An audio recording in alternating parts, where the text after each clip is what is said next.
बार भगवान विष्णु अपनी चरण पादुकाओं के साथ वैकुंठ में प्रवेश करते हैं तो उनके हाथ के शंख और सुदर्शन चक्र पादुकाओं को नीचा दिखाते हुए कहते हैं कि तुमको अपनी जगह नहीं भूलनी चाहिए और आगे से इस पवित्र स्थान यानी वैकुंठ में प्रवेश करने की कोशिश भी नहीं करना। जब ये बात पादुकाओं ने भगवान विष्णु को बताई तो उन्होंने कहा, आप घबराइए नहीं, मेरे अगले अवतार में यही दोनों आपको पूजते हुए नजर आएंगे। और यही कारण है भगवान विष्णु के राम अवतार के दौरान जब राम 14 वर्ष के लिए वनवास पर थे तब उनके पादुकाओं को सिंहासन पर रखकर भरत और शत्रुघ्न इनकी पूजा करते थे।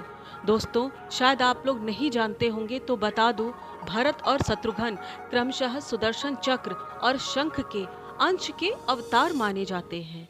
इसीलिए कहा गया है, जीवन के हर कदम पे जो भी हम अच्छा या बुरा कर्म करते हैं, सही या गलत लोगों को बोलते हैं, उसका फल मिलना तय है। इसीलिए लोगों के संग अच्छा व्यवहार तो जरूर करिए।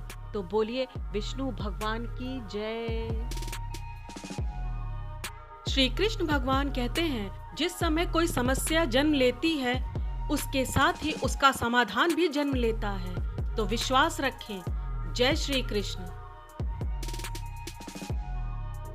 भगवान श्री कृष्ण हमेशा अपने मुकुट में मोर पंख क्यों धारण करते थे, तो आइए जानते हैं।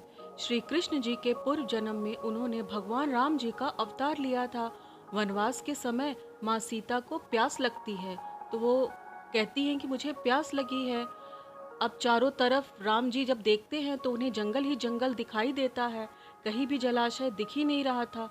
तब उन्होंने कुदरत से प्रार्थना की, हे वन देवता, हमें मार्ग सुझाइए, कहाँ जल मिलेगा।